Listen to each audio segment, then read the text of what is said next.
Greetings, everybody. Welcome to another Dhamma meeting where we will discuss the Buddhist practices of charity, morality, and meditation. Everyone is welcome to join. We will start with our first participant, which is Felicia Chan. Felicia. Good evening, Ajahn. I don't have question for tonight. My meditation progress is good. I can directly enter into body loose condition with mindfulness and peace every time when I meditate. Thank you. Okay. Can you remain calm all the time whenever you come involved with anything? Yeah. Thank you. Okay. Mechi Willy from Indonesia. Or shall I call you what? Basika or Pikuri? It's up to you, Ajahn. Good evening, and today I don't have any questions. Thank you. Okay. Sajalka from Maryland, Silver Spring, USA. Thank you, Ajahn, for your teaching. I have a question that you talk about mindfulness and that is referred to as sati. Some of the teachers, like for example, the Ajahn Jeff and other people, that they actually kind of as they are going into sati, coming from sriti, from Sanskrit, and calling that as memory and sort of kind of remembering. So I'm a little bit confused because that what I learned from you is that the sati is the mindfulness is being aware of the present moment, whether it's body or anything else, whereas what they are talking about is recollection. How am I getting confused? And I want to kind of bridge the gap, if there is any, between these two. Well, as far as I'm concerned, sati is mindfulness or concentration or focus. While recollection is sanya or perception, memory. This is in the four nama khanda, one of the four nama khanda. Vedana, sanya, sankhara, vijnana. Memory or recollection is sanya. Your ability to remember what happened yesterday, or the name of people that you know. This is sanya. Sati is to have presence of mind, to know what you're doing, to know you are listening, to know you are talking, to know you are walking, standing. The Buddha called this clear comprehension. So I cannot say for the other teachers, but this is what my take on it. I hope you can understand from this. Yes, I think this is what you have been teaching consistently, and this is what I have in my mind. So I'm quite happy to hear that repeated again. Thank you very much, Ajahn. That's all. Okay.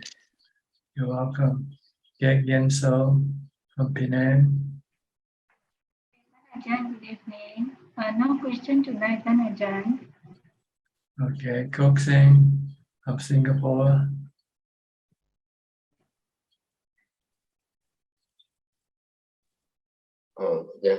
Good evening, Ajahn. This evening I have two questions. The first question, Ajahn, you have always encouraged us to take 2 meals per day. So, and you have also mentioned about taking 2 meals is like once it's like a car, once we have fill up the car with petrol or gasoline, once it is full, it can don't need to fill up anymore. So I was thinking that I was trying to practice having 2 meals a day. So what I did was for lunch I tried to eat as much as I can, so that in the evening I would not feel hungry and I would not need to eat dinner. So just want to ask Ajahn whether this thinking is it correct or not? because lunchtime I try to eat more than my usual amount, so that by evening time I will not be hungry and I do not need to take dinner.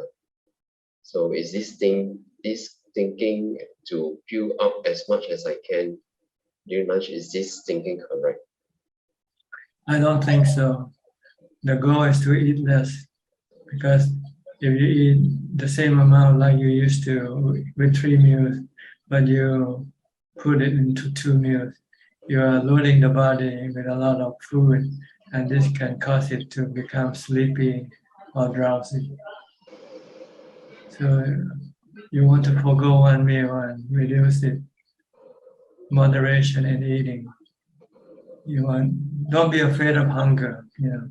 It's not gonna kill you. You should be afraid of being full, because it's gonna kill your meditation. So the purpose is not to eat as much as you can. The purpose is to reduce the amount of food you take from 3 times to 2 times. Reduce about 1/3 of your meal, your food intake, and eventually reduce it to just 1/3 of your regular intake. People normally take 3 meals a day. Monks only take 1 meal. But you eat until your body feel full and doesn't want to eat anymore. But you don't want to push it any further than that to protect you from getting hungry in the evening. Because regardless, you're gonna get hungry in the evening, and not because of your body, but because of your mind. Your mind used to eat, so when the time comes for you to eat, you start to crave for food, and this is causing the hunger, not the body lacking food that causing the hunger. And you can deal with this hunger, craving by the mind, by meditation. See? So when you meditate and you calm down the mind, you calm down your cravings, then the feeling of hunger will disappear. Okay. So I should not try to eat more than my usual intake of lunch. Just eat until you feel full. Okay, feel full, and you don't want to eat the extra food from the evening meal. Just eat until you feel normally full and you don't want to eat anymore. Don't force feed your body with more food than what it can take. Okay. And don't be afraid of hunger, because hunger is a blessing in disguise. Because when you feel hungry, then you have to meditate. You use hunger to spur your meditation practice, to push your meditation practice. Because normally when you're full, you're lazy, you don't want to meditate. So the purpose is to give you some hunger. And then this hunger will then be dealt with by your meditation practice, your mindfulness practice. It's not the body that hunger, it's the mind that hunger for food. The body can go without food for 5 days, 10 days, if it has to. It won't die. The Buddha went without food for 40 days. So for a lot of us, we have plenty of food storage in our body already for many days. But we cannot go without water. Water is something we have to constantly take. But food we can go without for a few days without hurting the body. So you should be thankful for hunger, because hunger will then force you to meditate. Then when you meditate, then when your mind calms down, then your hunger will disappear. And you say, oh, this is the reason why people fast, reason why people eat less food, because it pushes them to meditate, forces them to meditate. See, when you're comfortable, you're feeling full, you feel lazy. There's no need for you to do anything. When you feel hungry, then you say, "Oh, this is dukkha," and you have to do this with this dukkha with mindfulness by meditation. Stop your mind from thinking about food. That's the problem. Thinking about food causes the hunger to arise. And you can use either mindfulness or wisdom. If you know how to use wisdom, you have to think of food as being undesirable. Think of it when it's in your stomach, in your mouth, when you excrete it from your body. These are all food that you don't look at. You only, when you think of food, you think of food in a plate, right? Yes. So next time when you think of food, think of the food you discharge from your body, for instance. Then this will stop your hunger right away. Better than eat. Because when you eat, you have to keep eating all the time. But once you can stop hunger by wisdom, then you no longer need to eat. Okay, I'll try it out. You will not be afflicted by hunger anymore once you know how to use wisdom to deal with your hunger. Okay, mindfulness and wisdom. Yes. Okay, good enough. Second question, is this all? Yeah, second question. Ajahn, can you kindly explain how do we maintain mindfulness from the time when we wake up in the morning until we go to bed at night? How to maintain mindfulness? Mindfulness, yes, you have always From the time you get up to the time you go to sleep. Correct. Right. The easiest way is to keep reciting the mantra Bhutto, Bhutto, Bhutto. Mentally. Okay.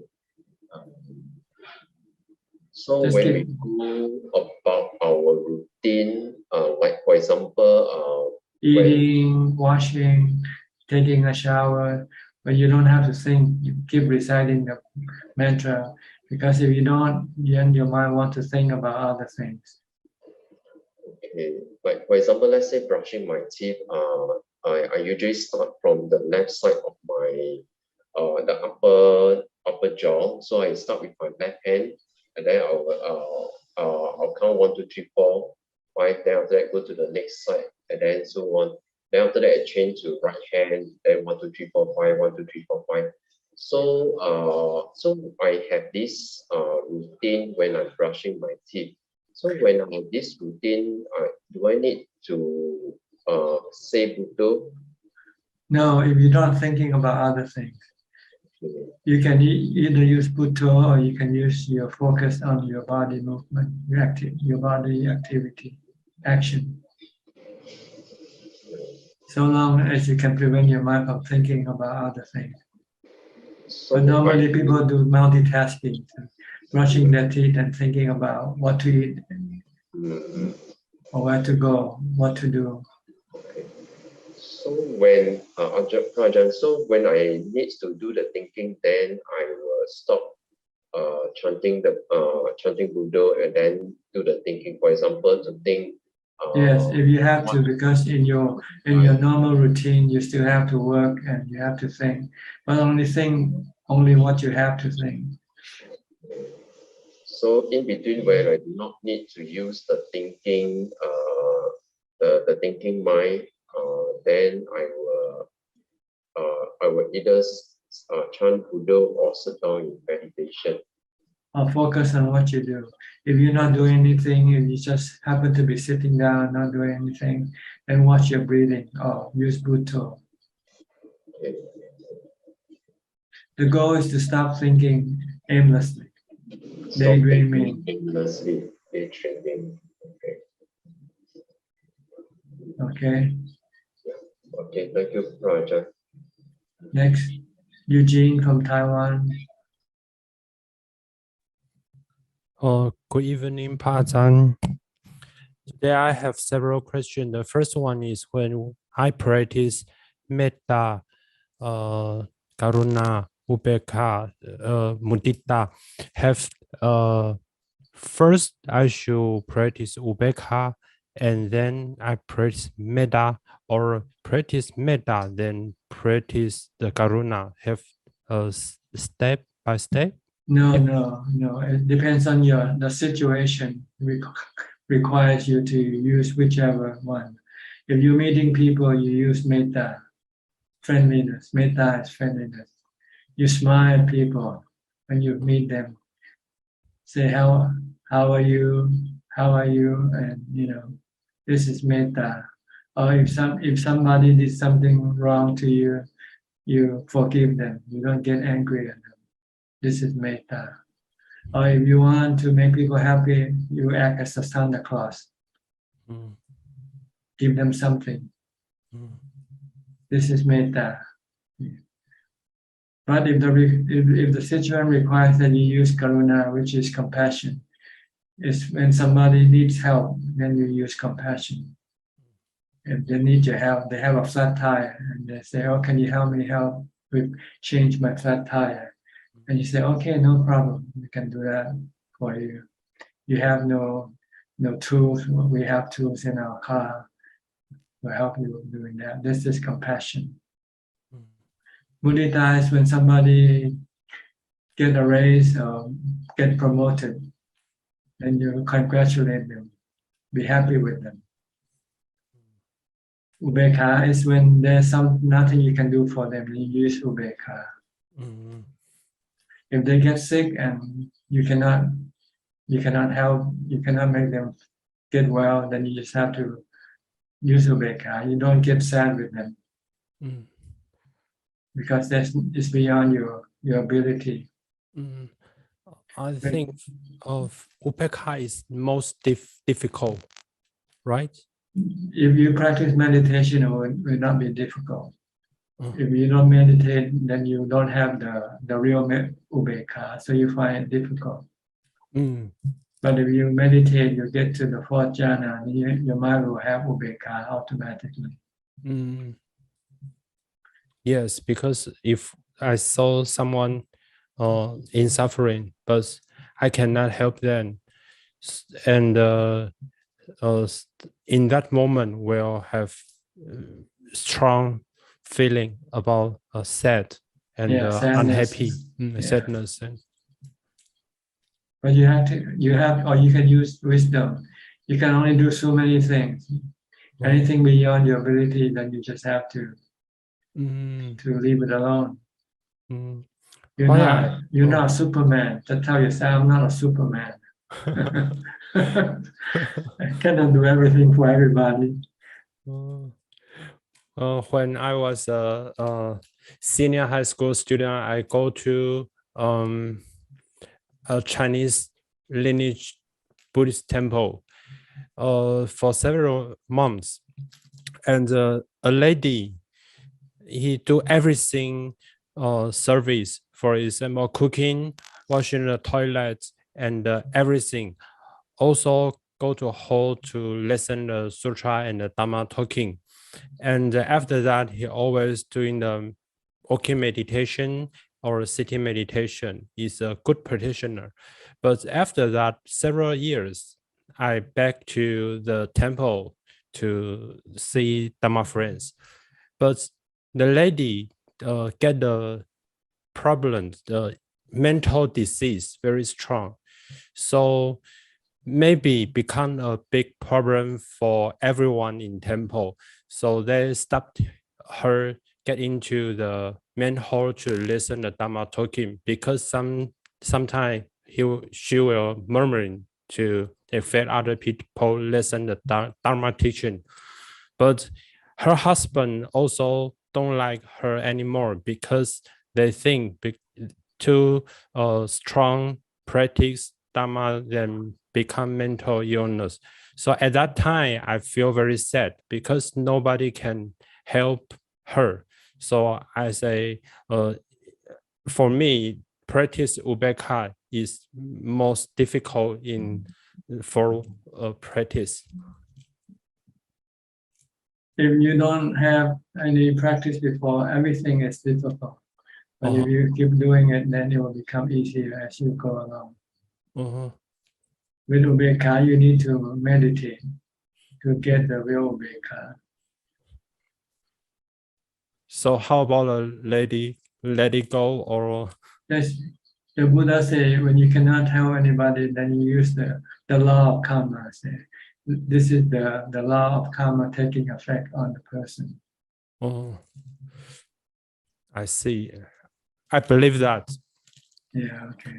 And And once the law of karma does thing, nobody can stop it. it's true. Many years ago, have a very big earthquake, and some people died. The Yeah. 2 months have Dhamma talking. The first one said, "Is the karma we should understand and calm down." And many people feel angry because they said the people is suffering. Then you say is all your karma, then they cannot accept. The second month, Dhamma talking said, all the people died in earthquake, they are bodhisattva because they teach us to understand the world is dukkha. Yes, yes. So which one is better to talk to other people when they are in suffering? You are bodhisattva because you let other people understand the world, the loka is dukkha. Well, you have to first make sure they want to hear it from you, first of all. If they don't want to hear from you, then you don't say anything. How can I understand? I cannot reading other people's heart. Yeah, when you start talking and then they start arguing with you, and they don't want to listen to you anymore. I see. Simple. When you say something and they argue and then say, okay, then it's not the right time to talk. Okay. Thank you very much. I will try my best to continue practice Ubekha and chanting. You just recently have an earthquake, right? Just there. Yes, this week, 2 days ago, Taiwan have a strong.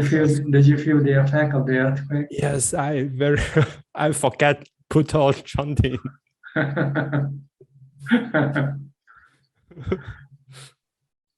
No tsunami though. Any tsunami? Oh no, but the building is destroyed. One of the buildings is destroyed. Yes. Some people die also, right? Few, but the building hurt some people. Okay, this is something you should use as Dhamma. Anicca. Life is anicca. Life is impermanent. Anatta, you cannot control it. So accept it.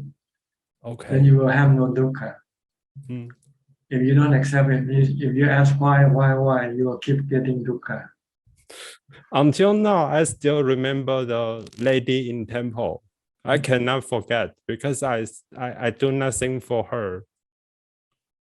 Yeah. Okay. Thank Good. you.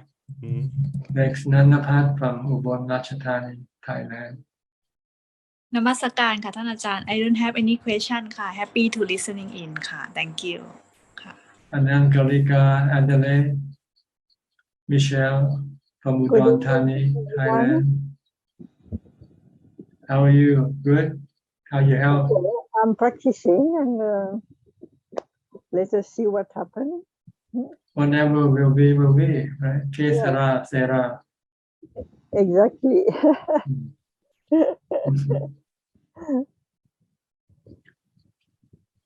Life is like that. Life is with the work of nature. It's like a storm. It's like the snow. You don't know when it's gonna happen, right? I have trained myself, and I'm quite used now to jump into the unknown. It's known. It's just that we don't want to accept it, so it becomes the unknown. We know what's gonna happen. We're gonna get sick. We're gonna die. There's no one. We don't know always when. Where or when. But it doesn't matter, right? Where or when doesn't make much difference. Where you die or when you die doesn't make much difference. But the point is who dies. That's the point that you should search for. And you'll find that you don't die with your body. Your body is not you. That's enlightenment. Well, I'm persuaded since a long time that I'm not that body, and that when the body die, I will not die. But I'm not awakened. The body is just a puppet. You're the puppet master. Absolutely. You're the puppeteer. And you move the body around, tell the body what to do. So you're not the body. You're just the one who tells the body what to do. You are invisible. Nothing can hurt you. Even a nuclear bomb cannot hurt you. The only thing that can hurt you is your desire, your defilement, your delusion, your avijja. So you need wisdom. Once you have wisdom, then nothing can hurt you anymore. Because you'll find out that you are invincible. You cannot be touched by anybody or anything. The only thing that touches you is your own delusion, your own defilement. Once you get rid of this delusion and defilement, then nothing can touch you, nothing can hurt you. Right? So practice mindfulness, samadhi and panya, then you'll get wisdom. Okay? Any question? No question. Thank you. Okay, good. Next, Charles from Bangkok. You've been away for a while. Been on a holiday? Vacation? Oh, Ajahn. Well, both working, traveling. I went to retreat several times, actually. Okay, good. Yeah. Just returned on Sunday. Ajahn, I have a few questions about practice of recollection. So the commentary recommend 6 or 10 actually, recollection. How can we do that, actually? So we sit properly, like meditation posture, and calm down the mind, and then doing that for how long? Actually, what's the best way to practice recollection? You don't need to meditate when you recollect. You can do it in any posture. Okay. Anywhere, anytime. Recollecting means to remind you of the truth. Like, having been born, I'm subjected to aging, sickness, and death, and separation. Typically, the first 6 recollection is the triple gem, the Buddha, Sangha, and the Dhamma, and then the morality, generosity, or something like that. Just example of recollection of the Buddha. They talk about the light quality. So we just calm down, close our eyes, just try to... No, I don't think you need to recollect these things. Once you start practicing, you can forget about these things. Oh, okay. You should recollect on vipassana now.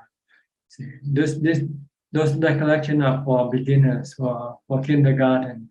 Oh. And those who don't know who the Buddha, the Dhamma, the Sangha is. Oh. Once you're in the advanced stage of vipassana, you don't recollect the Buddha, Dhamma, Sangha, your sila or anything like that. Oh, okay. You recollect on the three characteristics of existence.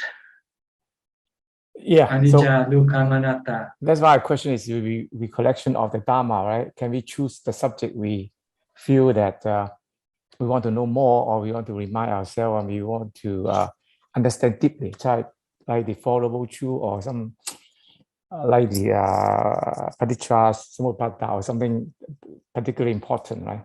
So I think you should recollect on the 10 fetters. That's the best thing. That's the target. Yeah, that's the target. Don't be distracted by all the other information. Okay, good. I think reading, studying, listen to Dhamma should be sufficient. No need to practice recollection. Okay, very good. Thank you, Ajahn. And then another questions about, I want to ask about, okay, the Buddha statue. Usually, I see the Buddha statue when for example, we move in a new home, right? They try to I put it the face facing the east. But my question is there any particular requirement when it must be east or north or up to us or up to our convenience? According to the Buddha statue has no place in Buddhism. Okay. See, Well, he said that's not me. Okay. If you want to see, me, see the Dhamma, study the Dhamma. Yes, I am the Dhamma. Yeah, that's my The understanding. Dhamma is me. But the tradition. Yeah, this is delusional. See, so I'm trying to correct this delusion. So you can forget about the statue. If you want to use the statue, use Buddha instead. Just keep reciting Buddha. It's better. You can do it anywhere. You don't have to worry about the direction where you place it. Okay. Yes, good answer. I think, yes. That's what the statue is there for, to remind you to recite Buddha. That's the purpose. I think, I think for the beginner, at least they see the teacher, right? This is the Dhamma, actually. It's this teacher teach us, right? So we just show our respect to the teacher. That's it. But I think without it, we still, still remember what he teach, right? I understand. Okay, one more question about the practice. So when we practice vipassana, when we observe our body, we sometimes feel this body vibration. So my question is, sometimes the vibration is like related to the rhythm of the heartbeat, So I want to ask about what is the relationship between the vibration and the rhythm of heartbeat? Is there any relationship, how they work together? And you have to go ask the doctor. Okay. It has nothing to do with vipassana practice. Oh, I think we one of the practice we observe our body sensation, so we really aware what's going on with the body. No. The body sensation is pain. That's the only thing you have to worry about. Other thing is not important. It's only the pain that causing you dukkha that you want to deal with. Handle it. I understand. Because I always refer to the so-called sutra-based practice, right? Always a high level of samadhi and then naturally move to vipassana. But in a modern practice, they always put the two things, sometimes parallel. So that's why we have that kind of practice, right? But we just move to the deep samadhi chant level, and then naturally go to vipassana. That we don't have that kind of experience, I believe. But I I'm not in high level chant yet. Well, the body is like an automobile. When an automobile will sometimes shake, or sometimes the engine, So it's just the working of the body. There's nothing you have to worry about. As long as it still functions, it's okay. And one day it's gonna stop functioning. That's all you need to know about the body. What they try to do is through the feeling of the body, and they try to practice the only feeling is pain. The only feeling is pain. Okay, the pain. That's what affects you most. Other feeling they don't hurt you. They don't affect you. So we use the experience of pain to practice upekkha, the equanimity, saying that arising, passing away. To teach the mind to understand the nature of pain. It is something that is not under your control. It's coming, going, anicca. Yeah. Yes, this is.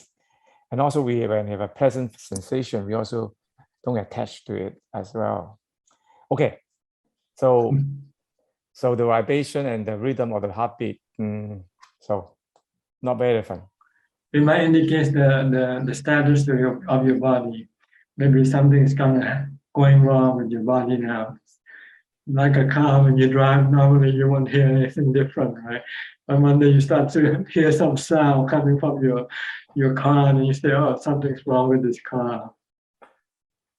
Okay. Maybe just an indication to let you know that your body, something is wrong with your body. Maybe you should have a physical checkup. No. It's very normal, because when for example, I calm down, right? I can feel my heartbeat. Okay. Every if it's time, normal, actually, then there's nothing to worry about. If it's normal, then normal. you have But when the mind is calming up, we know what's going on with our body. Yeah. I think quite normal lah. Just calm down. You really. Yeah. When you start to have observe, you pain, can see. when you start to have pain, you know there's something wrong with your body. Yes, pain is obviously. Even we don't pain, I think we can feel, every part of our body is like, kind of vibration, moving, not stand still. Our body is always like, you can really, when we calm down, you're always feeling something about every part of the body. Yeah. But any benefit, I don't know. I call just treat it as anicca. This is anicca. Of course, it's anicca. This is the way to understand. Not anicca, changing. Anicca. Yeah, anicca. Your body constantly change. Yes, that's the way to realize the anicca. It's anatta. You cannot control it. Yes. So accept it for what it is, for whatever it is. If you accept it, then there's no dukkha. That's all. Exactly. Yes. Okay. I think I let other to ask question. Okay. Okay. Thank you, Ajahn. You're welcome. Yeah. Professor Kenneth from Switzerland. Good afternoon, Ajahn. I have no questions at the moment. Thank you. Okay. Where you live in Switzerland, is it near the mountain Jungfrau? Not really. I live just now a bit north of Bern, the capital. North of Bern. Okay. But not too far. Not too far from Interlaken.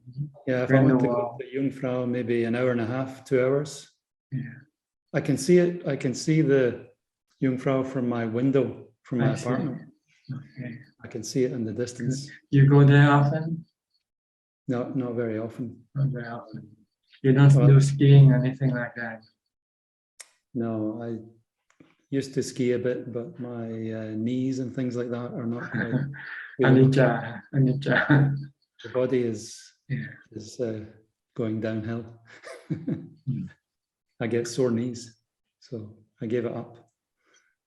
Okay, you have any question? No question today, Ajahn. Thank you. Okay. Juan Liman from Malaysia. Ajahn, good evening. Ajahn, our goal of practice is to keep the mind calm, quiet, and empty from thoughts. So we keep continuous mindfulness and watching the body and mind and thoughts and not reacting. So when the mind is tired of watching, can we just stay in the emptiness and do nothing? It depends on where you are. If you're alone and you're not doing anything, then you don't have to watch it, except your mind. Watch whether your mind, you are thinking or not. If you still think, then you should stop it. If not thinking? If not thinking, then there's nothing to do. Just watch your mind. Let it stay calm and not reacting, not desiring, not craving for anything.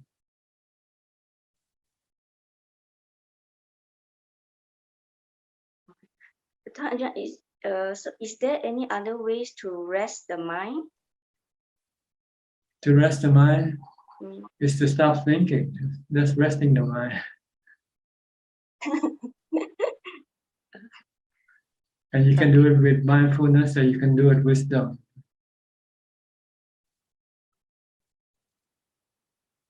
Mindfulness, when you start to think, you use Bhutto to stop it. Or you use wisdom, you talk to your mind, ask, what do you want? And you want something, then you use wisdom to tell, whatever you want is all gonna be dukkha. Because everything you want is anicca, dukkha, anatta. Once you see that it's anicca, dukkha, anatta, then you don't want anything. So you stop thinking, stop desiring for anything. So at that time, we can just pause and stay in the. Just stay mindful, just stay watchful, that's all. Just stay knowing, just merely knowing. If you hear something, if you're not thinking about the sound you hear, then okay. Don't make any critical remark, mental remarks when you hear something or see something. Just let them come and go.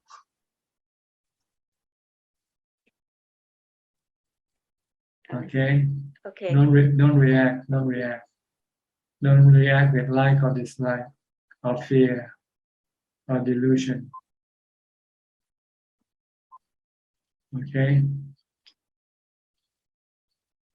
Okay. Thank you, Ajahn. Okay. Machi Mamiel from Thailand.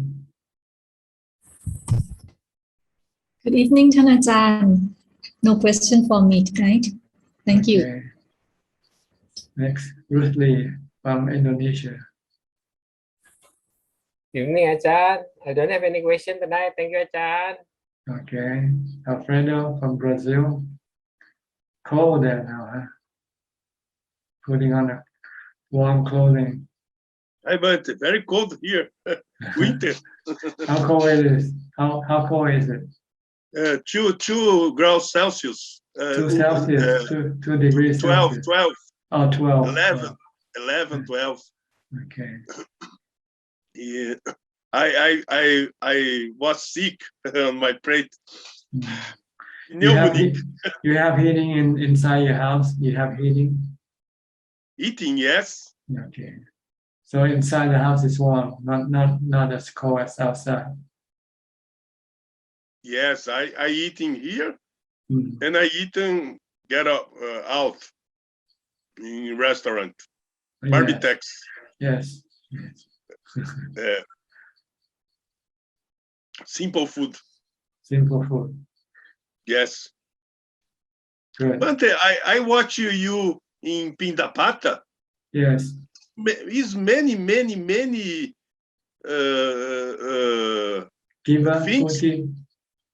For one day is for one day.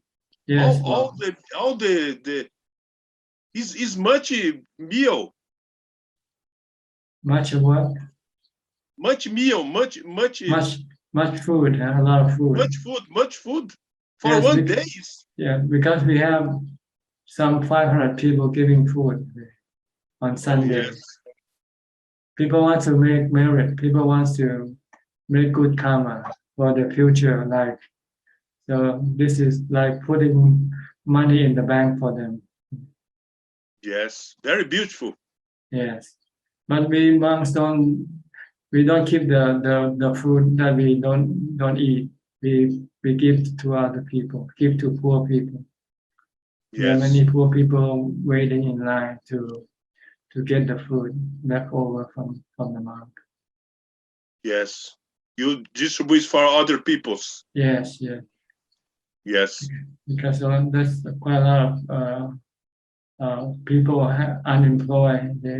During COVID, there's no work for them, so they have to rely on charity. Yes, some merits. Yes. Okay. But you have enough food. You don't have to go begging for food like me, huh? I would, but in Brazil it's very difficult. My neighborhood is very silent. It's very okay to me. Yes. Okay. But I'm fasted. Oh yeah. I'm not involved a lot with my neighborhood. Yeah, better stay alone. Yes. Good. Okay. Good. Nice talking to you. Thanks. Okay. I'll go to your neighbor now, Ricardo. He's from Uruguay. He's next door, isn't he? Uruguay. Yes. Thank you, Bante. Nice to see Alfredo.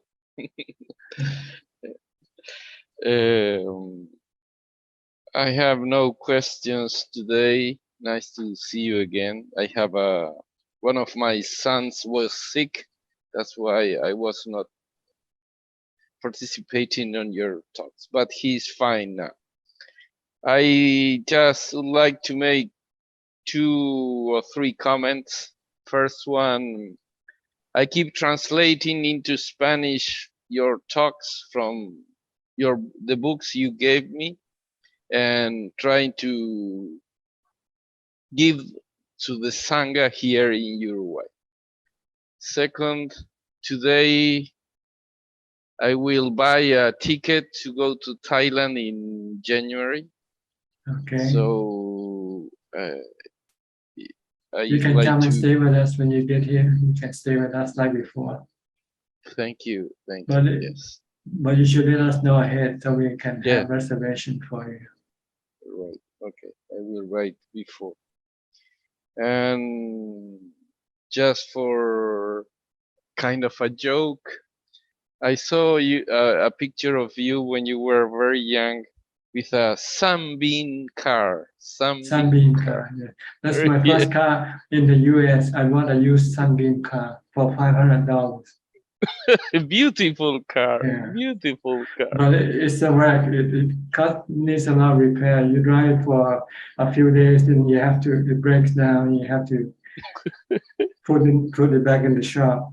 So after a while, I gave up and sold it and get a Volkswagen, and brand new Volkswagen instead. That's good. That's good. That is Anisha also. Anisha. Yeah, Anisha. Okay. Thank you. Okay. Bye. Thank you. Nice talking to you. Nice to see you again. Thank you. Okay, Alvin from Malaysia. Good evening. I don't have any question. Thank you. Okay, Christine Koi from Malaysia also. Today I have an update from my father's friend. Previously, I follow him go to pay respect to Long Po. So I have a good news saying that he planned to visit and bring me along. I mean, we have a small group. So next year, February, we plan to pay respect at Long Po. Okay, I'll see you when you come. Yeah, and like Long Po said, make marriage. Yes, put the money in the bank for your future. Yeah. I was putting since I was I think 10 years old. Good. Yeah. Keep making marriage. This is for your future life. After you die, you need marriage to keep you happy. If you have no marriage, then you will not be happy. Yeah, actually, Long Po, I can enjoy the marriage now. It start to return. Yes, you enjoy it here now too, and later on when you have nobody. Yes, and I hope that my life will be more time to practice and no need to work. Yes, if you make the goal and then make the arrangement, then you will have the time to practice. You have to make up the schedule for yourself. And I'm so happy that my father's friend he told me about your news. He read a lot, so he said 2008 Luang Ta did came to visit you, and wow, you are so wonderful. I was like, wow. I'm so blessed. I feel I'm so blessed. We all in the Zoom meeting are so blessed. Okay. Thank you, Long Po. You're welcome. Next, Sri and Jack from Vancouver, Canada.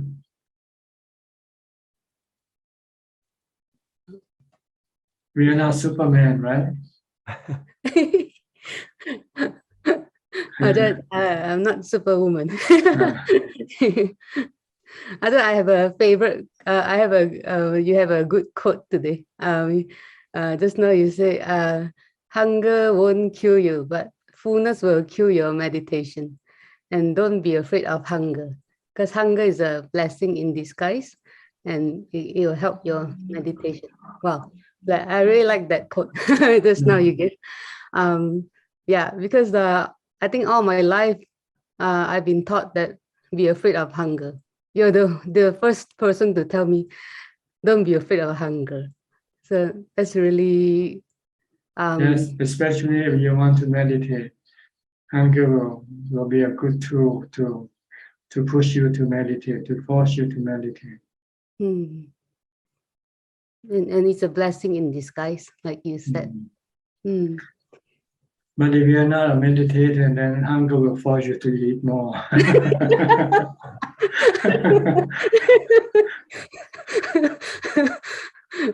But yeah, Ajahn always give me another perspective and another like you always say things that opposite from other, like not all the time, but a lot of times, like it's yeah, it's very sharp and like it's like true Dhamma. It's like yeah, I don't know how to explain it, but it's against the stream. I'll say like the Dhamma and defilement is like on the flip side of each other. I think.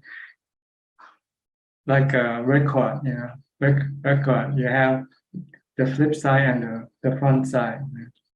Dhamma and defilement seems to be on the opposite side of each other.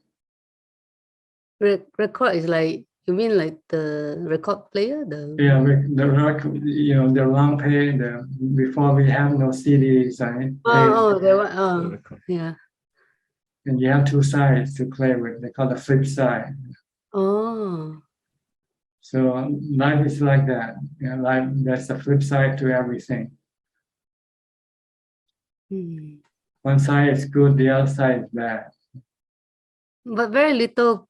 I hear very little that's it's the other side. Now everybody's saying this side.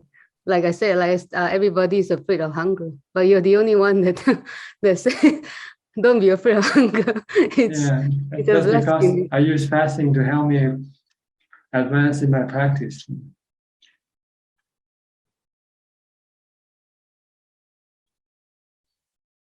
So it's a very useful tool, hunger. Food is no good. Food makes you lazy. When you eat, when you have a full stomach, you want to go to sleep. You don't want to meditate. You don't want to do walking meditation. You keep just, you know, keep become drowsy. Keep yawning.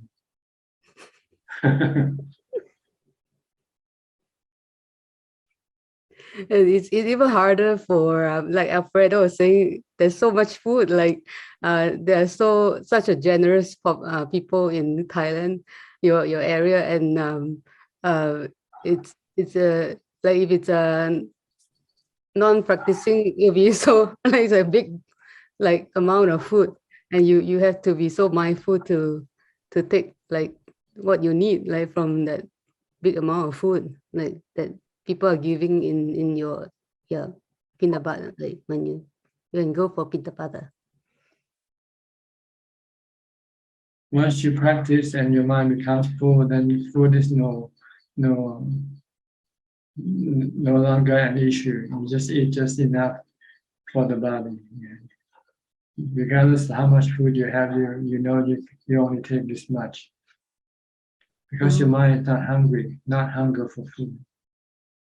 Wow. Oh. Because your mind is full. Oh. When your mind is calm, when your mind has samadhi, have equanimity, then your mind is full.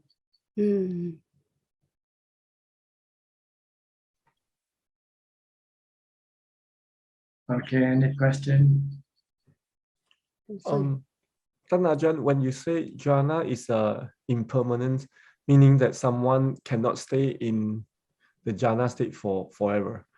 Well, can you stay in jhana all the time? It's quite obvious.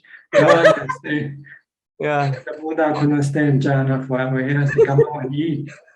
The body needs to, need to be looked after, Yeah. But for one who knows how to get to jhana, is this like impermanent as well? Like meanings like no, knowing how to do it is not impermanent. So once you find a way to get you into can jhana, always go back. You can always do it anytime you want.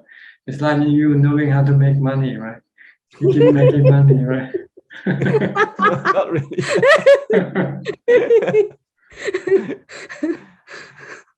Okay, so once one know the way, then Yeah, that's why there's a Chinese proverb that says, "Don't give people fish, teach them how to fish." Okay. Oh, you know that saying, Ajahn. Yeah. Oh, yeah. Because if you give them fish, once they finish eating the fish, they come back for more fish. Right? But if you teach them how to catch fish, then they don't have to come back because they will know how to catch fish. When they run out of fish, they can go do more fishing themselves. Oh, I see. Yeah, that is the same, man. One who know how to make money, then he will always know how to make money. That's right. That's why we go to school, right? Not how to make money. Okay. And another question, Ajahn. Like for those who fast, and if he or she has a medical condition, like after fasting or has low blood sugar, like normally what do people Then do? it's not suitable for that person. He has to use some other method. Maybe doing a lot of walking instead to prevent sleepiness. Walking for many hours, walking meditation for many hours. Or go to stay in a cemetery where you can become fearful, then you won't be sleepy. So you have to find different methods to deal with your sleepiness, your laziness. Oh. So this is not the one way that everybody can have to use. It's just one of the choice you can make. Depends on your preference, depends on your condition, your physical condition. Some people take the practice of not sleeping, not lying down. Just use remaining in the three postures only. Walking, standing, and sitting, not lying down. To prevent from sleeping too much. Oh.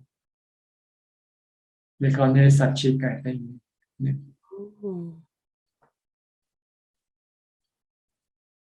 So it depends on your character, which is suitable for you.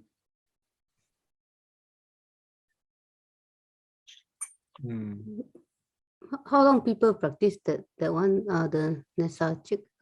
It depends on them. It's like fasting. You don't do it all the time. You feel that maybe during this time you're a bit lazy, so you say, "Oh, I'll do Nesachik for 2 days or 3 days." Once you overcome your laziness, then you can stop. So this is just a tool to push your practice going. That's all. Once your practice started to go, then if you feel you don't need to do it, then you don't have to do it.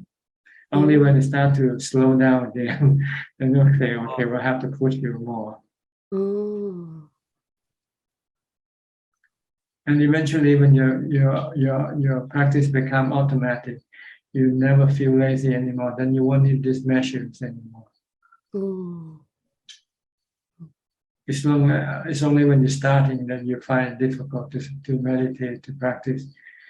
Then you have to find something to force it to meditate, force you to meditate.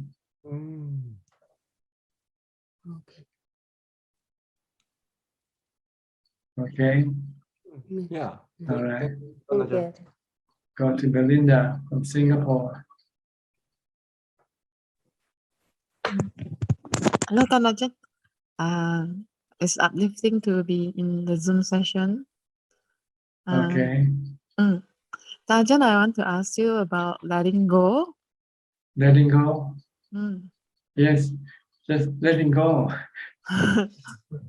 Don't hold on to it. That's all. Letting go. Don't hold on. Don't cling. No clinging. No attachment. It means letting go. If things gonna go, let it go. Don't try to pull it back, because it can cause you a lot of stress. If you let go, then there will be no stress. When you try to bring something that would go back, it won't come back. And when it comes back, it won't stay for long anyway. If it's gonna leave, if it's gonna go sooner or later. So it's better leave it naturally, let things be naturally. If they want to go, let them go. If they want to stay, let them stay.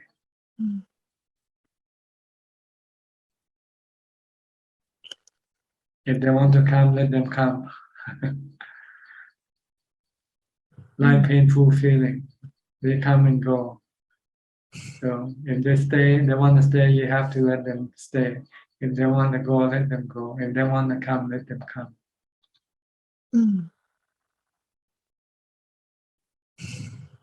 Then you will have no dukkha. Dukkha arises because you don't want them to come when they come. You don't want to. You don't want them to stay when they stay. You want them to go and they don't go, then you get dukkha.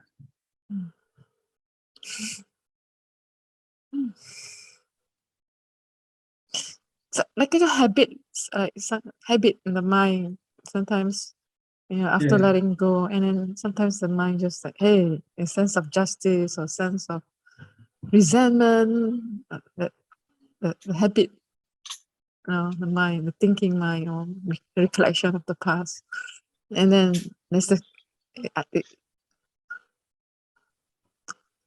And then you just come back again, the unwanted guest. But it feels like self-created, then it is mind-made, but yet it's not so easy to see where to untie the knots. So like Ajahn say, to watch when it's dukkha, we watch, and not just wanting to or to. So sometimes rationalizing can be just it boils back to mindfulness. Is it, Ajahn? No, when you rationalize it, it depends on how you rationalize. You can rationalize with defilement or with wisdom. These are two different types of rationalize. Sometimes you think with wisdom, sometimes you think with defilement. When you think with defilement, you're creating dukkha. When you're thinking with wisdom, you eliminate dukkha.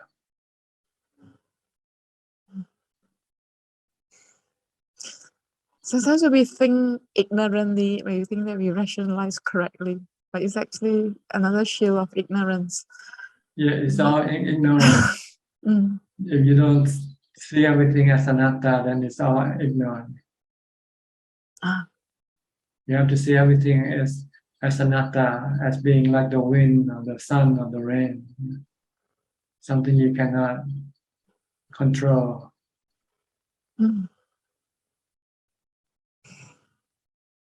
So when we see that, you let go. We raise the awareness. We raise our awareness, knowing that there's nothing, not much you can do anything about. Then you will have no stress, no dukkha, no anxiety, no worry. It's like accept, right, Ajahn? Accepting. Right, accept reality. Except we're having a buffet meal, not an a la carte meal. or Chinese food, they come and give you 10-course meal. You don't order, right? You just give you up.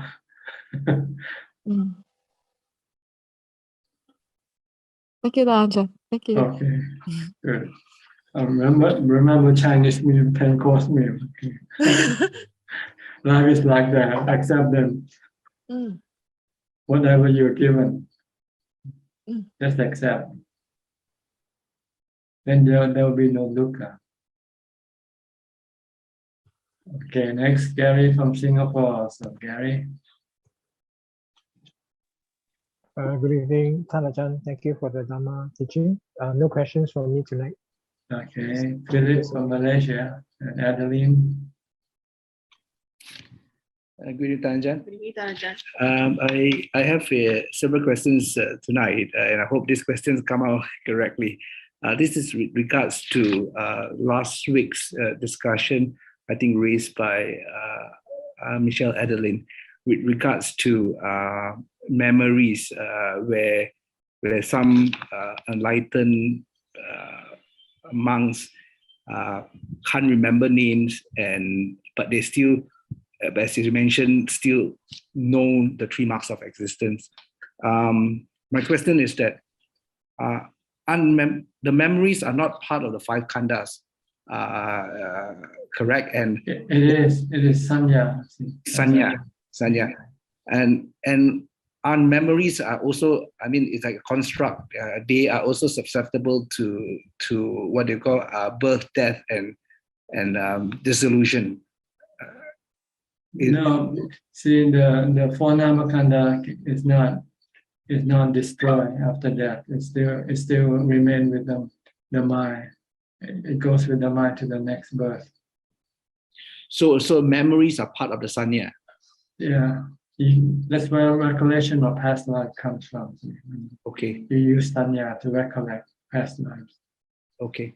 So the sanya is a recollection of recollection. So the next question is that the understanding of the 3 marks of existence, right, can only exist in the present moment, right? Because you are aware of, or what is it? What's the word I'm trying to find out? You are very conscious of the present moment, right? It's based on reality. The 3 characteristics of existence is based on reality, not on memory. Yes. So you don't forget. Yes. So it only can happen in the present moment, not in the past nor in the future. Everything doesn't happen in the past or the future. Everything happens now, here now.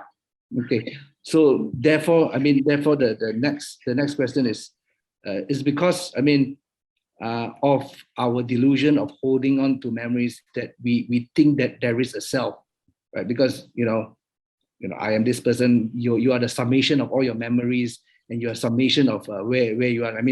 For a person who has lost his memory, he cannot even remember who the person is or who his relationship with the person they have it. So he lacks the ability to recollect, and that ability results from the lack of mindfulness. If you have mindfulness, you can recollect a lot. Okay. Right. So it's not a destruction, or it's not a destruction of or a dissolution of any of the memories. No, it's just the lack of the ability to get to the information. Okay. If you have mindfulness, you can get back to a lot of information stored in your mind. That's when you can recollect past lives, for instance. The Buddha, once he go into jhana, go into Upajjhara Samadhi, then he has the ability to recollect past life. And you need strong mindfulness to get there. Understand. So for people who practice mindfulness, they're not affected by dementia or Alzheimer's.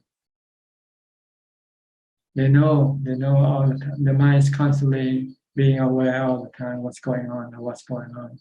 They might not be able to remember names sometimes.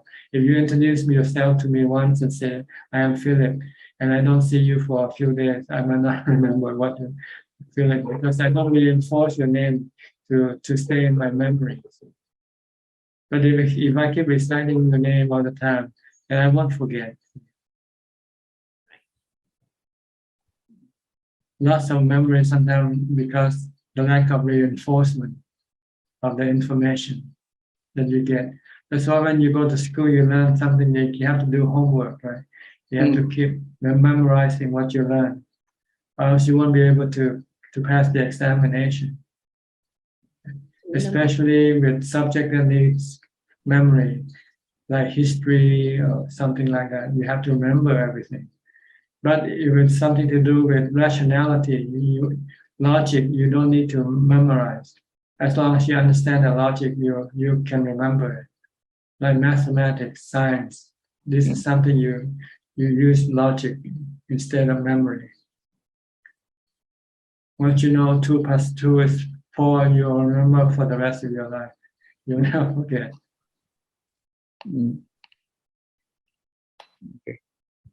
Okay. Understand, Ajahn. Okay, so once you understand the 3 characteristics of existence, you'll never forget. It's understanding. It's not memory. This is understanding or wisdom or panya, called panya, not sanya. Yeah, sanya is knowing, right? It's knowing. Understanding. Understand. Right view. Samadhi. Okay. With samadhi, you don't forget, like the Four Noble Truths. You never forget the Four Noble Truths. But for you, you might still forget because it's not panya for you yet. It's still sanya for you. You can, and if you don't think about it, afterward you might forget the one of the Four Noble Truths. But if you practice and you see the Four Noble Truths alive in your mind, then you'll never forget that. When you have stress and you see, oh, my stress is caused by my craving, for instance, and the way to stop my stress is to stop my craving. If you can stop your craving, then your stress will disappear. Then this will be understanding. You don't have to remember. You don't have to memorize. It's like when you touch something hot, for instance, you won't touch it again, right? Yes, that's right. Yes. When you touch fire, for instance, you see fire and say, "Oh, this is nice." Put your hand in the fire and say, "Oh no, this is very hot." Next time you won't go and touch that fire again, forever. You'll never forget because it's real. It's not memorized. It's like someone said, "Don't go touch that fire."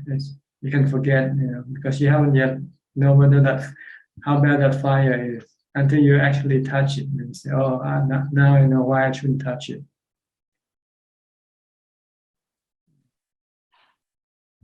This is different from memory. Memory is like you introduce me your name, I'm Philip. Then after a few days, I forget your name. You forget my name.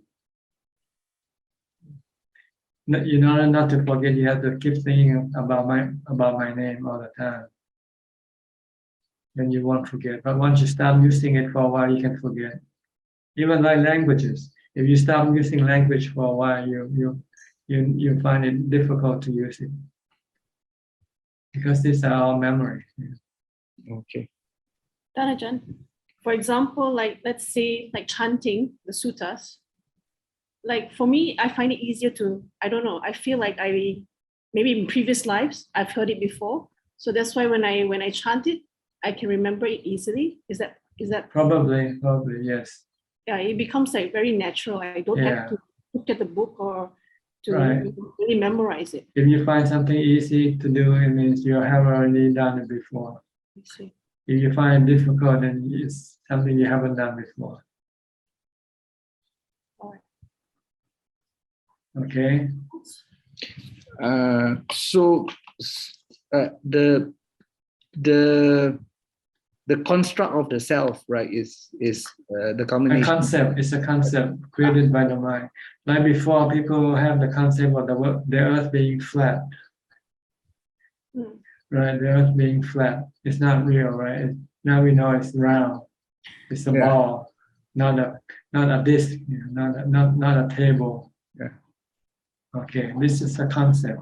It's a concept, yeah. The self, the I is a concept. Yeah. I think, I feel. It's just a concept. When you meditate, you stop this concept and you say, what happened to I? There's no I anymore. When you stop thinking, when you stop sanya, sankhara, nothing, emptiness, just knowing. Then there's only one thing that's left, is knowing. This knowing you cannot not stop it from. You cannot erase it from yourself. It's part of you. It's you. But this knowing is not I. It's just a work of nature. like the wind, the sun, and the rain, like the earth, the water. This is our work of nature. But when they fall and make a body, and the delusion mind comes connected with the body, it trains the body as to be mine, myself, I. It's like claiming the earth to be flat. Same thing. Okay, understand. Okay. Understand. So you have to reverse this delusion by reminding yourself, no, the body is just the four elements. It's made up from the four elements.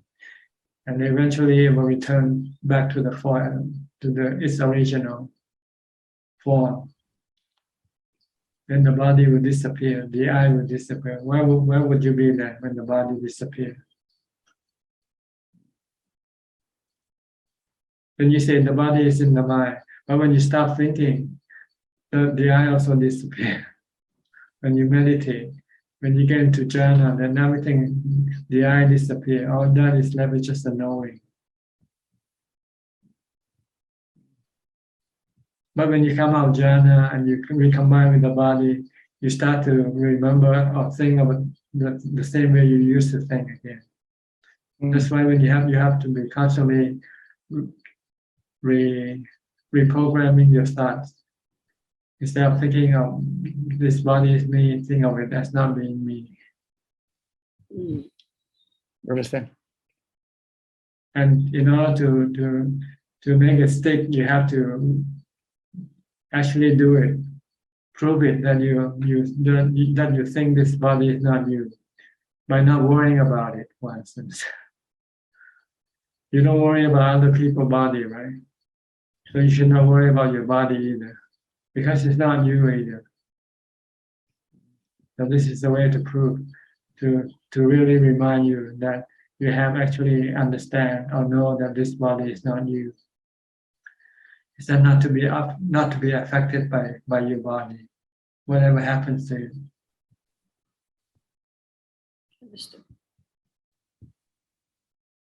Okay. Okay. Okay, Tanja. This is the practice of vipassana. Yes. This is the real vipassana. Yes. To let go of your sakaya titi, your fetter. Yes. Of thinking of your body is you. Yes. Body is not you. Because Tanajan, I mean the body a minute ago and the body now is not the same thing. It's not. It's anicca. It's anicca. It's changing. It's changing. So it's not. Yeah, it's not there. It's not there. Well, it keeps changing, see? But the process is slow, so you cannot see the change. Yeah. Only when you take the photographs of yourself 5 years ago and take a look at it now and say, hey, that's a different person. Yeah. That's a different body. Yeah. From the body when you're 20 years old, what happened to it now? Yeah.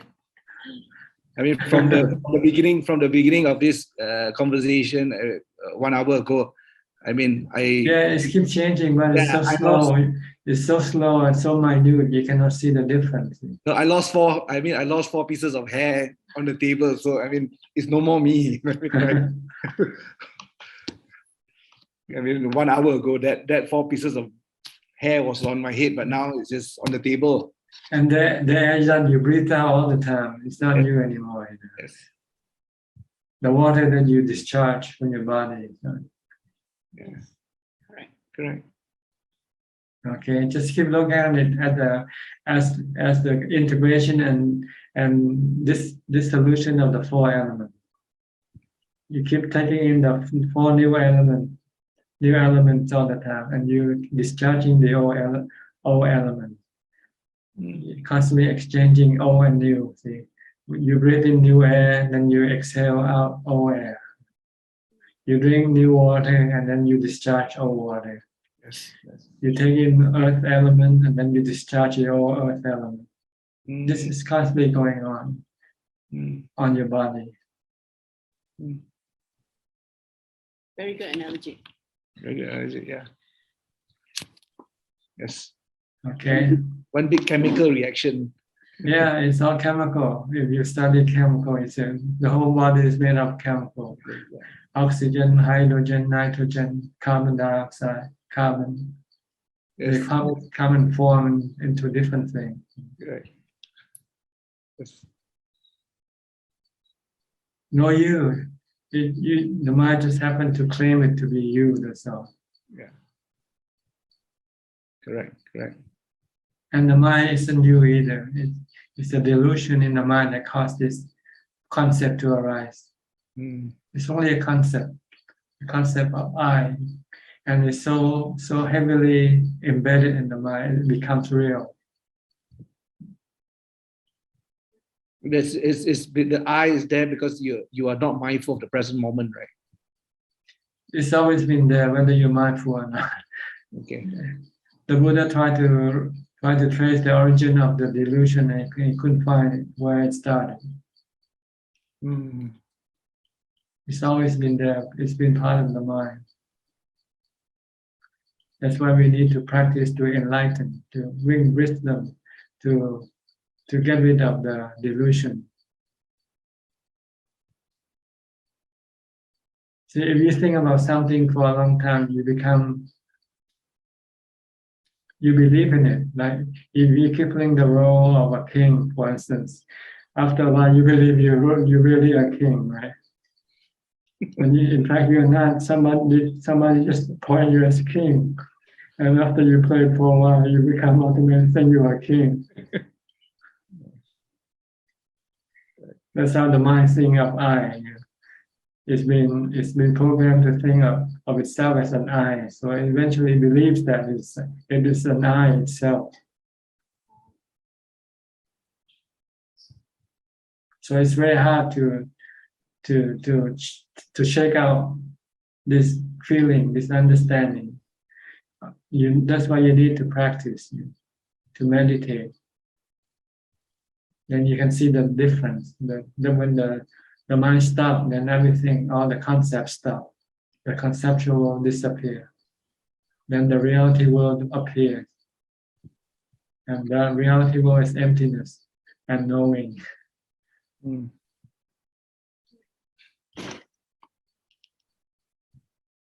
Ajahn. Okay. Thank you very much. It's been very, very good. We'll go to something like Om and Aim. You haven't gone to bed yet. Hello, Ajahn. Hello. Hello. How are you? I'm very good. Good. You have to go to school tomorrow? Yes. Yes. You finish your homework? No. Yes. Yes, I don't have any homework. Okay, good. Be a good boy and girl. Study hard, okay? Okay. Okay. Do you have any questions? No. Okay, just say hello, right? Yeah. Yes. Okay. I'll see you later. Bye. Okay. Bye.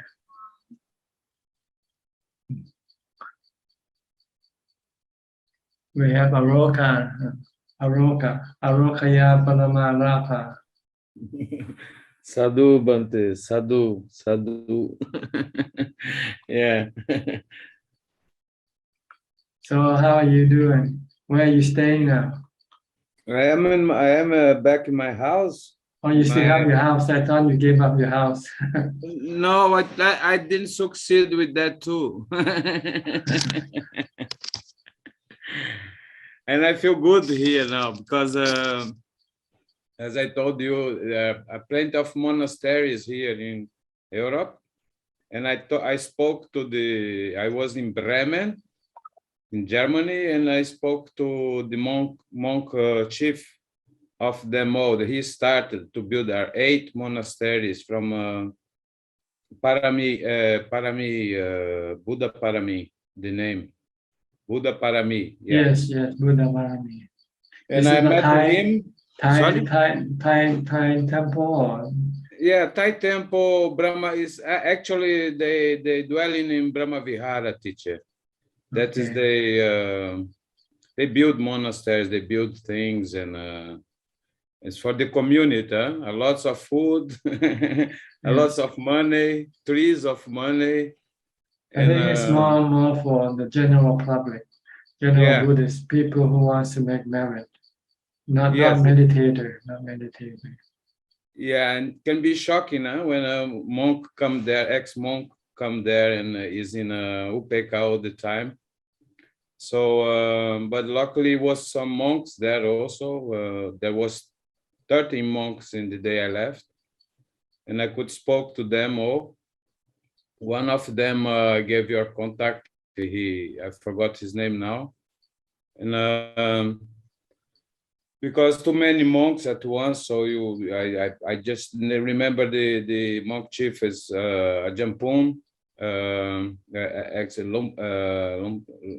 Lompo Pung, and Okay. Lumpo Tang. That Lumpo Tang is from here, close to me, 1 hour from here. Lumpo Tung is Lumpo Pung is from there, from Bremen. They received me as one of them. I was very well received. I was invited to join community, so if I stay along with them, soon is Upajaya in Copenhagen. But I decided to do my way alone, teacher. Until after 2.5 years, I'm retired. Then I can afford my medicine to Thailand, yeah, because I don't have nobody here to do that now for me, and I would not have money if I give it all away now before I get my pension. And by the way, your quarters are the only one that I see that suit me. And when I am retired, I can stay 3 months every year. I can stay 3 months with no problem out of Holland. And then if it's possible, I will be nearby you, outside or inside Wat Yan. And because my studies, like tonight, I just slept 1.5 hours. I do it hard, teacher. I go for real.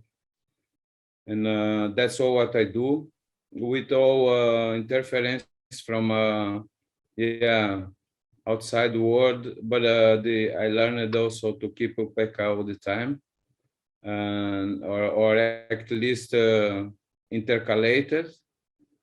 I come back always to my mantra, and most of times I only answer. I don't start chatting.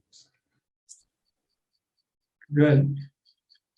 As long as you can meditate, it doesn't matter where you are or where you stay.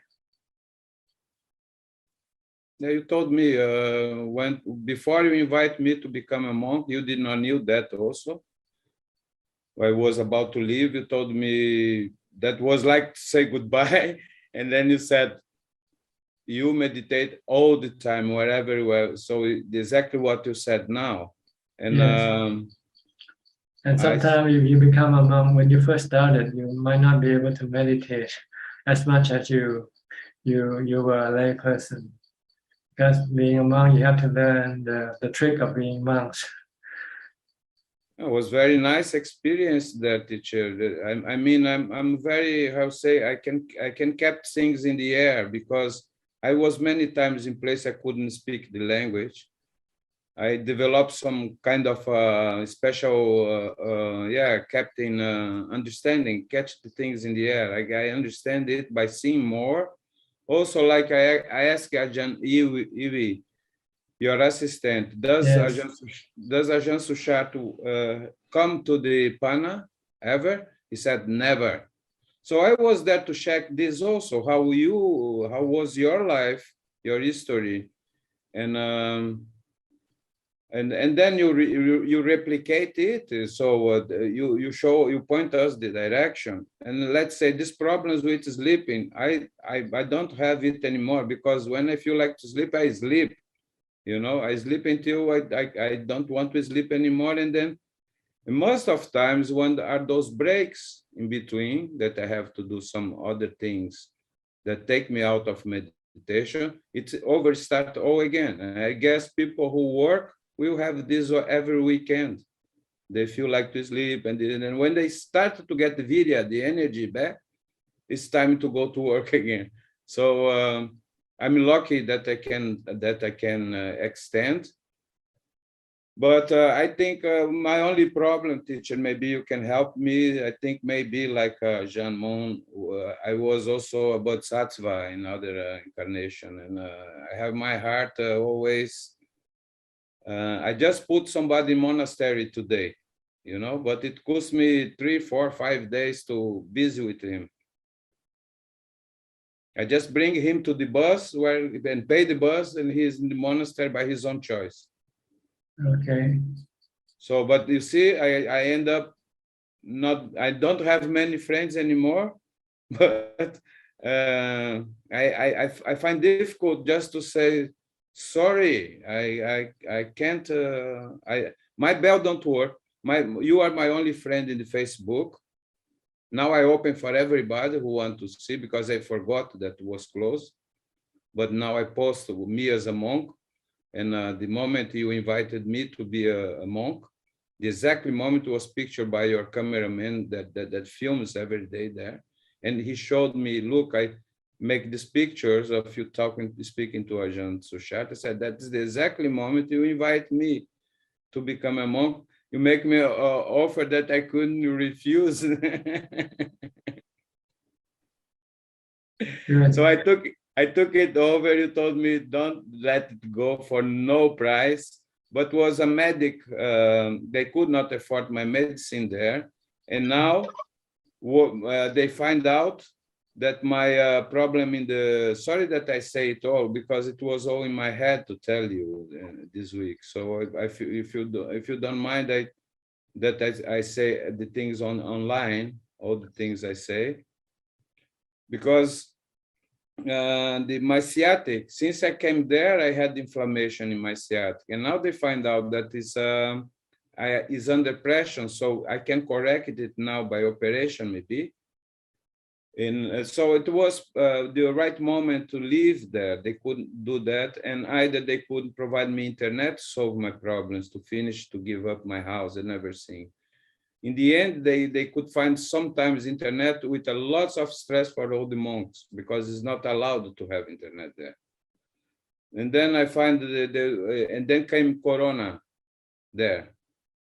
And then when that came, was all at once, I gave them lots of time to try to solve by their means. And they come with the answer, you have to find somebody to send you your medicine. And okay, the pen was very nice, because my teacher, pen is my teacher.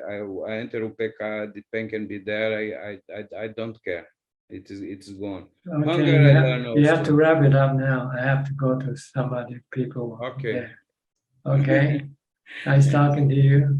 I hope I told you everything I want to tell you, that I feel also that it has to be told, all those things. Okay, no problem at all. Whatever happens, already gone. Yes, let it go. Thank you. Yeah. Oh. Okay. Next, Evie from Indonesia. Yeah, Ajahn. Speak Namo louder. Buddhaya. Namo Okay. Buddhaya, Ajahn. Can Ajahn Good. hear me? Yes, good. Ajahn, what is the basis for training oneself from Dana, Sila, Bhavana? And after being able to do this, then the advanced level is Sila, Samadhi, Panya. Is that true, Ajahn? Is that correct? They're like steps. When you have done all the dana, then you go to sila, then you go to bhavana. Bhavana. Yeah. And the next step after we do Dana, Sila, Bhavana, so the next You get level enlightened. You get enlightenment. And you when get vimutti. after have enlightened, we just can go to Sila, Samadhi, Panya. Once you become enlightened, then you don't have to do anything anymore. You don't have to practice anymore. The practice is like a boat that takes you across to the other shore. Once you cross the river, get to the other shore, you get off the boat, and you leave the boat alone. Yeah, because sometimes I read Sila, Samadhi, Panya, Dana, Sila, Bhavana. What's the difference? The difference is dana. Dana is added for lay people because lay people have lots of money, so they need to get rid of their money first before the they can get to basic- Sila and Bhavana. Dana, Sila, Bhavana. And after Bhavana, so comes out Sila, Samadhi, Panya. No, Bhavana is Vipassana, Samatha and Vipassana, which is Samadhi and Panya.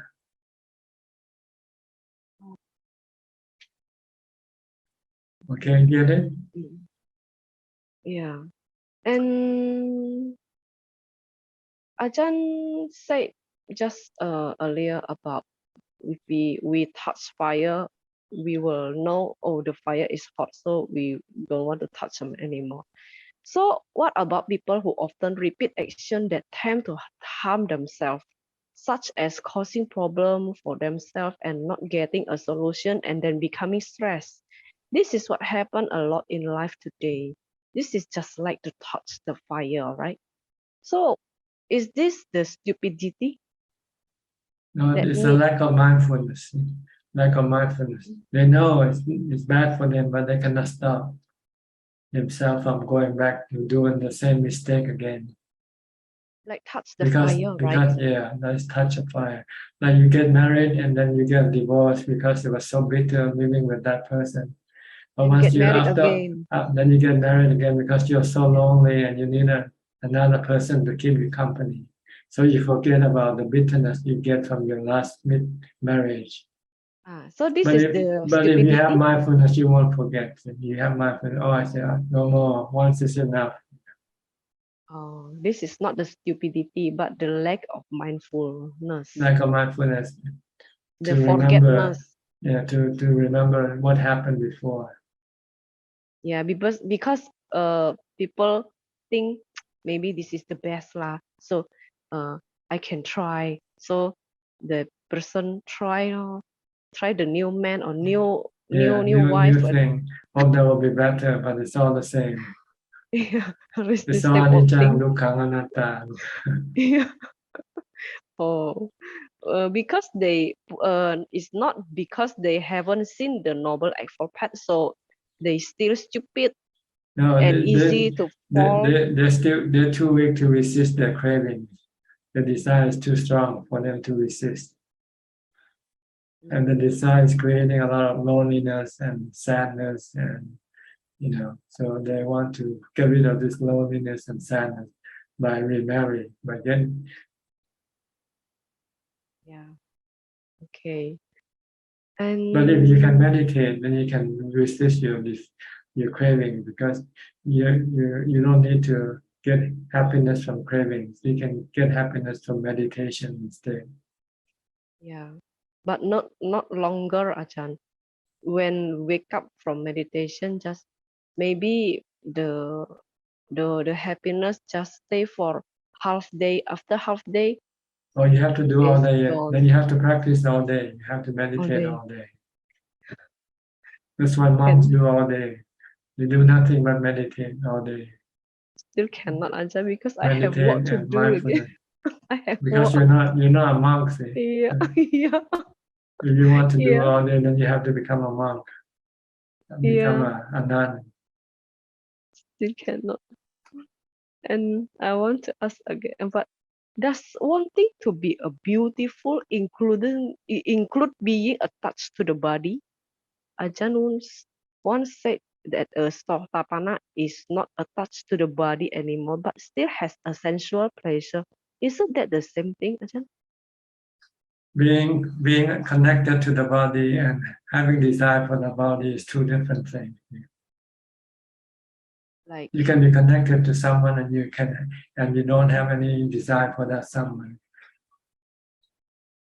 if we want to be a beautiful, like we color our hair, we put makeup in the face.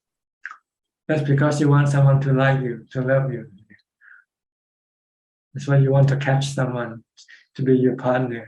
So you have to make up yourself attractive. If you're not attractive, then you cannot get a husband, right? But once you get a husband, then you don't need to make yourself beautiful anymore. you become lazy.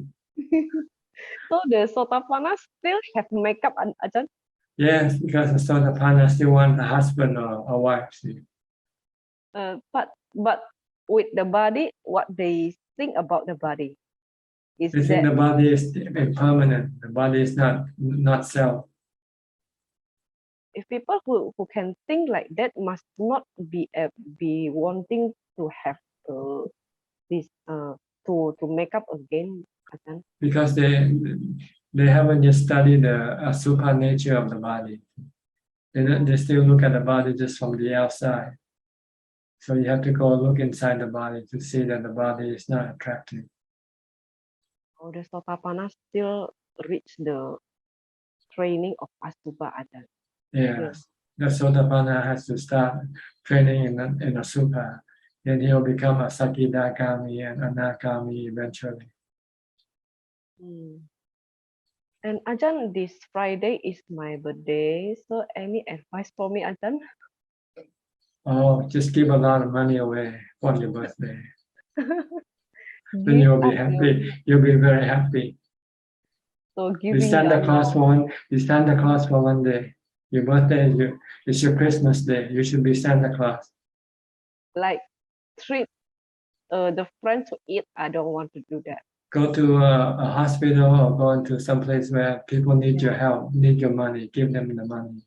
Give dana or Give money to poor to the people. poor. Okay. Yeah. Yeah. That is makes sense. I think I guess Ajahn will say, but they means your death date is getting closer. Let's practice more. That also. That That also also. okay. But what's more important is giving away your money. Yeah. If you have Because lots of money that you don't need, then you should give it away. Keep only the money that you need. Because the death date is getting closer. Yeah. More closer. When you die, you have to rely on your merit to keep you happy. Yeah. Now you can rely on your money to make you happy. But once you die, you cannot use money to make you happy. Yeah. So you have to rely on the merit that you make by giving away your money to make you happy. You can take merit with you, but you cannot take your money with you. Like I see the Queen Elizabeth. She is so rich, so famous, but after that, nothing. Yes, that's a good example for you to remember, for you to keep up. Yeah. Only keep what you need. What you don't need, give it away. Give it away. Then you won't have to worry about those things. Okay, we're running out of time, so I have to move on. Thank you. All right. Next is Somchai from Pennsylvania, USA. Okay. Captain Pajan. Yeah. Good evening. And it's I don't know. It's each person is have a minute or 1 minute for speak to. So, but not quite today. I think I just try to pick that up. How what I should. Bring up the question about that. It's something in my mind. It's quite a bit, and because my wife, family of my wife in Thailand passed away, and something cannot go, this and that. It's some things, and daughter come in and things like that. So it kind of too complicated, but only I can do it. It's just keeping it putto and meditate, the same as just teach about your body and your mind. It's you not own that. So I think I believe it too. So I believe it. Today I'm not quite happy yet. So thank you so much. Okay. Good. Maybe I'll see you tomorrow night again. Okay, thank you. Okay. We have Sulan and A Comnet. Whoever wants to speak can turn on the video and microphone. Comnet from Japan. นมัสการพระอาจารย์ค่ะ Okay, you have anything to say? I have nothing to say today. Just Just come to and join. Did you go on your vacation already? I came back and I went to the temple. Is the 17th of September. It was my birthday, so I went to meditate in the temple in Japan. I see. Days. Good. I tried Nesachik for the second time. You don't sleep at all. No, it was my second time, and it's quite difficult because this time I was alone. Okay. And Thailand, I was with all the monk and all the nun, but this time I was alone. But So I made it. Did you find it useful, beneficial? Yes, I did it. Okay. So happy because Ajahn said that if you can been through that one time, you can get I don't know how to say in English, like double like merit. Double merit, twice as much merit. Yes. Okay. Yes. Keep trying. Keep doing it. You Last will get. time you suggest me to do it at home, but I have 3 kids, so I couldn't make it. So Okay. No problem. Do when you can. When you cannot do it, then you have to wait. Okay, Prashan, thank you very much. Okay. I think we'll go to Facebook now for more questions if there's any. There are 9 questions from Facebook and YouTube, Prachan. And the first question from Jitta. Dear Thanachan, bowing to you regarding the Khao-Chi-On retreat, as the mountain environment is very much different. I know that you have been staying there for 36 years since 1986. Could you please give me some advice? And we can ignore those people who come for a few days of monastery tour for fun, or just try and see out of curiosity, then run away. So in your view, why some serious meditators or cultivators fail in Khao-Chi-On retreat? Why they could not stay there and could not attain good meditation achievement there? Thank you. I don't know. I never asked them. They come and they go. So some stay, some don't. It just happened, I guess. And next question from the Multiversal Unity. Good evening, Thanachan. There's a Japanese new movie plotted. If elderly after years of 75 age, they are open to volunteer to die. And if they do, their children will get some money from the government. This way, the government seems to solve population aging problems. Will this idea or project create bad karma to a party involved? Thank you. It is lack of compassion and loving kindness toward your fellow human being. And if this should happen to you, you will feel bad. Right now you are young, so you can think differently. But when you get old and if you're being treated like you treated the older people now, then you'll find out how sad or how lonely you will feel, how useless you will feel. But when you show love to people now, it makes people feel good. It makes people happy. That is more important than about any other thing. So yes, if you think in a way that getting rid of people is good, then this is bad thinking. And if you're actually doing it, then you are creating bad karma. Next question from Wong Sam. May Ajahn explain the benefits of meditation in forest? What to expect from forest retreat? Thank you. Well, you get better results than you do it at home, because it's like when you're sick, when you have to look after yourself at home and go to the hospital. There's a difference. The hospital is more prepared to deal with your sickness than your home. That's why people go to the hospital when they get sick. They don't stay at home. Same way with people who meditate. They don't meditate at home. They meditate in the forest.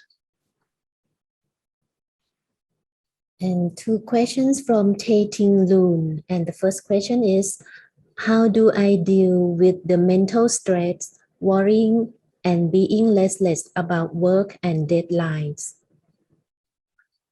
If you can just stop working, like me, I stop working and concentrate on doing meditation full time, becoming a monk, then you won't have any stress. I don't have any more stress or worry about work anymore.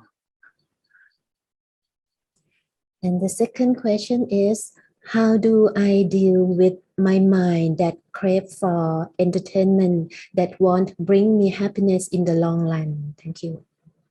You have to go live in the monastery where there are no entertainment for you to watch. Next questions from I'm My Soon. Hi Ajahn, can we transfer good merits to our parents who is still alive? If yes, how can we do it? Thank you. No, you don't transfer merit to people who are alive. They make more merit than themselves, so they don't need you to transfer merit for them. The merit you transfer is very minimal compared to the merit that they can make by themselves. But with people who die, they can no longer make merit. So even a small merit is still better than nothing. Next question from Lisa Tan. Good evening, Ajahn. As a layperson, isn't it good to have aspirations? Shouldn't we have life target to achieve other than Nibbana? Thank you, Ajahn. Well, see, Nibbana is a permanent target, permanent reward. Everything else is just temporarily. You lose everything when you die. You can become prime minister, you can become king and queen, but when you die, you lose those things. But with Nibbana, you will never lose it. Once you have it forever. And questions from Polling Soon. Can Ajahn explain regarding the metta meditation? When should we need to practice this? Well, metta is, if you don't know what metta is, then you have to learn what metta is. You have to study what metta is, how to be how to have metta. And according to the Buddha, there are 4 ways of having metta. One is to be forgiving. And someone did something wrong to you, you forgive them. This is metta. The second one is not to disturb or to hurt other people by what you do. Not to cause any disturbance on other people. Disturb or cause damage to other people. Whatever you do, you have to be mindful that it doesn't hurt other people. And the third one is to make people happy by acting like a Santa Claus. So once you know this, then you do it when you meet people. When you see people, you want to make them happy, act like Santa Claus, bringing some gift to them. And if they say something bad to you, don't get angry at them, forgive them. And when you do something, don't make them, don't cause any damage upon them. This is how you practice metta, not meditate. Metta to practice is not to meditate. And one more questions from Pauline Soon. Can Ajahn explain the working group of Sila, Pavana, and Panya? Well, sila is the precept. Yeah, keep morality, keeping the precept. Bhavana is the practice of meditation, and panya is wisdom. And no Okay. more, no more No. question, but Shilan want to say something to you, and she want to say that Ajahn, I'm planning to visit the temple in November this year. That's all. Okay, thank you. November, okay, a few more Yes. months. Yes. Okay, we have just about 6 more minutes left. Should anybody would like to have another question or so? Check. Okay, check. Sorry, Ajahn, just now I missed the one. You said Buddha said 4 ways of practicing metta. You said Okay. forgiveness, and then don't harm other people. Be a Santa Claus. What's the number 4? I didn't catch the one. I didn't say it. This Oh, one is okay. this one is similar to the second. One is more specific. Don't hurt people's body or mind or their mind. Oh. Don't cause injury to the body or the mind. Oh. Like, hitting them with a The stick. with a stick or something like that. But how you hurt people's mind? By doing something that makes them angry at you, make them unhappy. Oh. By intentionally doing something to make them feel bad. Like bullying them, for instance. Oh. So number 2 is also hurting other people, but number 4 is more specific, like don't hurt. Number 2 is more like whatever you do, don't cause problem with other people. Don't create problem. Don't create for other people. Oh, don't be a nuisance. Don't be a Yeah, like having a party and making loud noises and things like that. Yeah. Oh, okay. Not causing any physical or mental injury, but still a nuisance. It still cause disturbances on other people. Disturbing other people, let's put it. Disturbing the peace of other people. Oh, okay. Yeah. Okay. All right. All right. I think that's about it for tonight. Anybody else? Did I catch anybody? Juan Liman? Okay. Juan Liman. Ajahn, just a quick one. Ajahn mentioned just now to Evie that a Sotapanna will still put up makeup and appearance. So, but Ajahn also mentioned that Sotapanna is not afraid of death. If they are not afraid of death, why are they so worried about how they look? I mean, their appearance.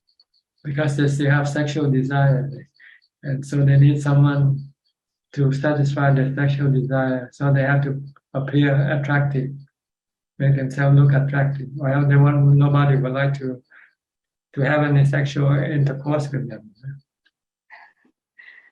But in a way, they are also not afraid to die. They accept that. They accept that. They accept sickness. It's part of life. Thank you. Okay. All right. I think that's about it for tonight. Thank you very much for your participation in this meeting. I hope it benefits you and help you advance in your practice. In the meantime, please stay safe, stay mindful, and keep on practicing. And if all goes well, I'll see you again at the same time next week. Thank you and goodbye. Sadhu ka. Sadhu, thank you, Ajahn. Thank you, everyone. Thank you. Bye-bye. Bye. Good night. Bye. Good night.